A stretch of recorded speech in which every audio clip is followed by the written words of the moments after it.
In this video, I wanted to show you some of the resources that are available on TABETest.com.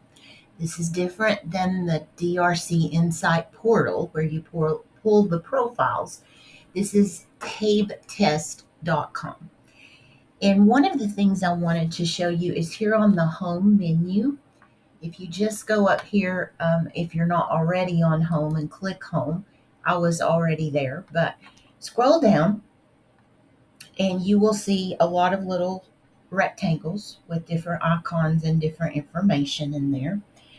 I wanted to look at this one, this first tab 11 and 12, and I want to look at these options here, specifically the domain structure.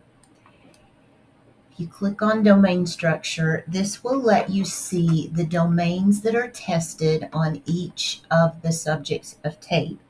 And what I really like is the levels of the tests are listed here, and it tells you which domains are covered on each test.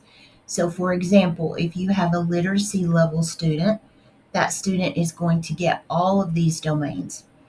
And as the test gets more difficult, up to the A level version, you notice that phonological awareness, phonics, and word recognition drop off.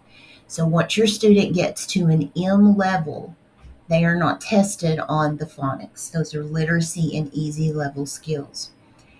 On the math, you can see all the domains. So the TABETest battery is made up of these, 10 or 12 domains.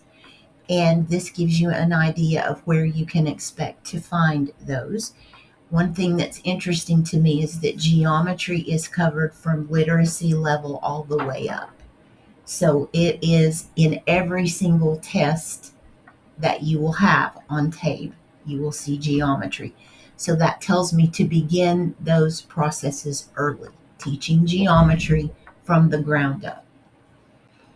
If you notice, interestingly, algebra is only covered on the A-level test, and we know that most students are passing the high SED at M level.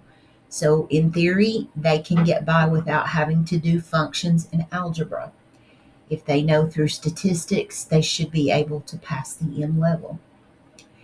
And language, this is interesting to me. I'm actually glad to see this.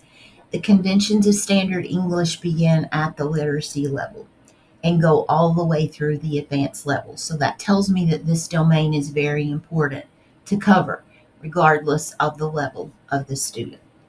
So this is your domain structure. I like that little, it's not a one pager, but it's still short.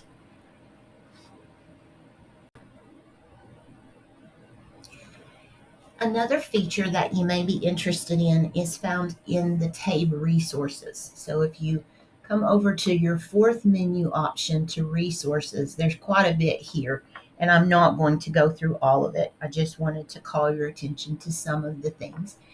We are working with TABE 11 and 12, so we want to focus there. Crosswalks. This is a very good one to look at. This is a skills crosswalk, and it lists the subjects of the test on a one-page document, and then you can click on the different levels. So I'm going to look at the skills crosswalk for reading level E. And this one, I'll try to zoom in here so you can see. It lists the domain that we're talking about. It gives you the standard, so if you ever need to cite a standard, this would be a good place. And then it begins to give you not only the standard description, that's here on the right, but how the TABETest tests that standard. So you can sort of get an idea of the kinds of questions your students are going to be asked. And this is all level E reading. This is quite an extensive amount of information for one test. Let me go back to that menu just using the back arrow, and I want to look at the math for level A. I'm curious. So there's that domain of geometry that we know to be on all of those tests. This is 7 pages about the math test level A. Again, the standard is on the right, or the standard description is on the right. The standard number is in the middle, and then this left side tells you how TABE is assessing the knowledge of that standard. So this would give me some ideas of things to cover in class. These could become objectives that I could use in my classroom. For example, interpret the slope and intercepts of a linear model in context. That's pretty advanced, but this is the A level test. Most students are going to pass at the M level. And let me just pull up the M level math and get an idea of the kinds of things that students are supposed to do. So these could become my objectives that I want to teach in the classroom. Okay, going back to this main menu, again to resources, tab 11 and 12, I wanted to show you the correlation of TABE to HSE. And I'm not seeing it here, but I know I saw it just a minute ago, so bear with me. Let me actually show you this one while I'm looking. There it is, TABE to HSE. This is a very short explanation of how the TABE relates to the high school equivalency test. And it's that second page that gives you a little more information. I know I'm very concerned with the idea that students can pass at level 4 on TABE and get a diploma. This goes a little bit toward showing you how the tests, the different pathways, compare to each other. So you might be interested in that one. There is also on this resources menu accommodations guidelines. So this gives us quite a detailed description. It's 11 pages about accommodating students on the TABE test.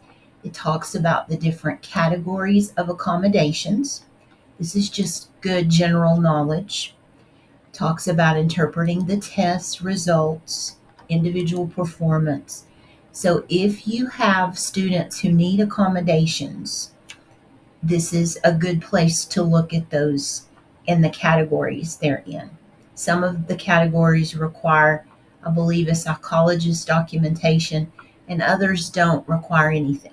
So this is good information about accommodations.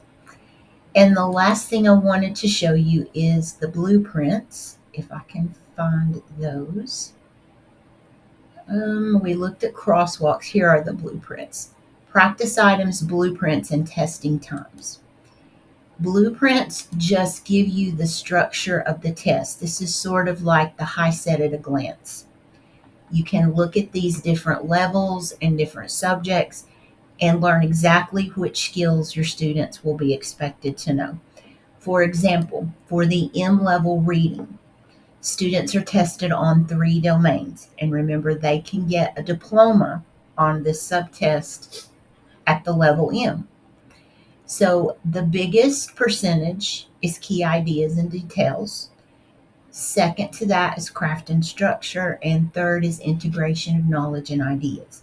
And then this gives us the description of the standards and how much it's emphasized. So for example, standard 4.RI.2, that's fourth grade reading for information, is set at a high level of emphasis. So that would be an important skill to teach. If I only had a week to teach a skill, I would opt for a high frequency skill over a low frequency one. But these just give you an idea of what skills you can expect or what domains you can expect to see on each of the tests. There is a lot of stuff here. I encourage you to get on here and take a look at it.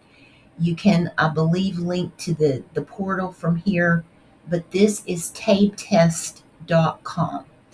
And there are things in here that I have not even gone over.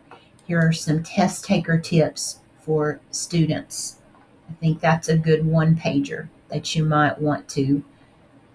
If you not go over this, you might just want to be sure that your students know how to do these things, those test taking skills.